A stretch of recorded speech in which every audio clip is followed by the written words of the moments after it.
ప్రభుత్వం మన ఒత్తిడికి తలవొగ్గి కుల సర్వే చేసిన తర్వాత కేవలం ఒక స్టేట్మెంట్ పెట్టిండ్రు అసెంబ్లీలో. ఆనాడు అందరం డిమాండ్ చేసినాం, స్టేట్మెంట్ నై చెల్తా బిల్లు తీసుకురండి అని చెప్పినాం. అంటే ఇప్పుడు ఏమంటున్నారు, మేము బిల్లు తెస్తామని చెప్తున్నారు. ఎప్పుడు? మార్చి ఫస్ట్ వీక్లో. మొన్న బట్టి విక్రమార్క గారు ప్రెస్ మీట్ పెట్టి ఏమంటారంటే విద్య ఉద్యోగ రాజకీయ రంగాలన్నిటికీ కలిపి 42%తో బిల్లు తెస్తామంటున్నారు. ఇది దారుణమైన అన్యాయం.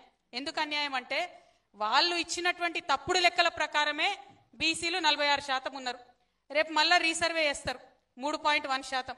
అంటే అందులో 1.5-2% బీసీలు ఉంటారు. అంటే ఏమవుతుంది? 46 + 2% 48% బీసీలు అని వాళ్ళ లెక్కల ప్రకారం వస్తుంది. అంటే ఉన్నదేమో 48%.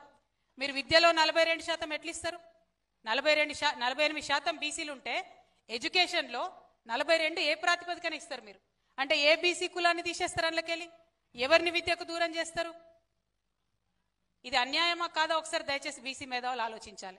అట్లనే ఉద్యోగాలలో ఉన్నదేమో 48%. అంటే రేపు సవరించిన లెక్కల తర్వాత మనం ఎక్స్పెక్ట్ చేస్తున్నాం. పోనీ 46 అనుకుందాం.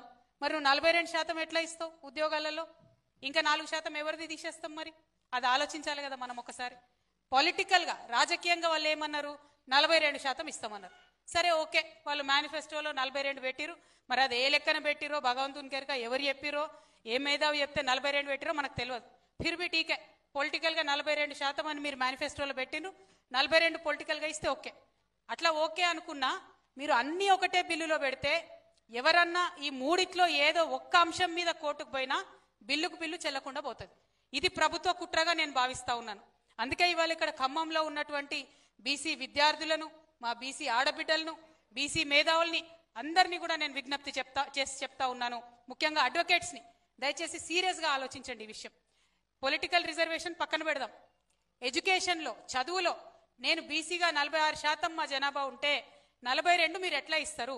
ఏ ప్రాతిపదికన ఇస్తారు? 46 అడుగుదామా వద్దా? అది మనం ఆలోచించాలి.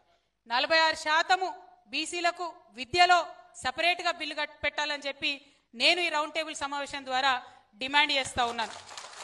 అదేవిధంగా 46% ఉద్యోగాలలో కూడా బీసీలకు సపరేట్గా బిల్లు పెట్టాలని నేను ఇంకొక డిమాండ్ చేస్తూ ఉన్నాను.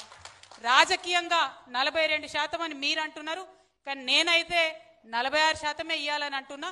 46% రాజకీయాలలో బిల్లు పెట్టాలని చెప్పి 3 సెపరేట్ బిల్లులు పెట్టాలని చెప్పి నేను డిమాండ్ చేస్తా ఉన్నా.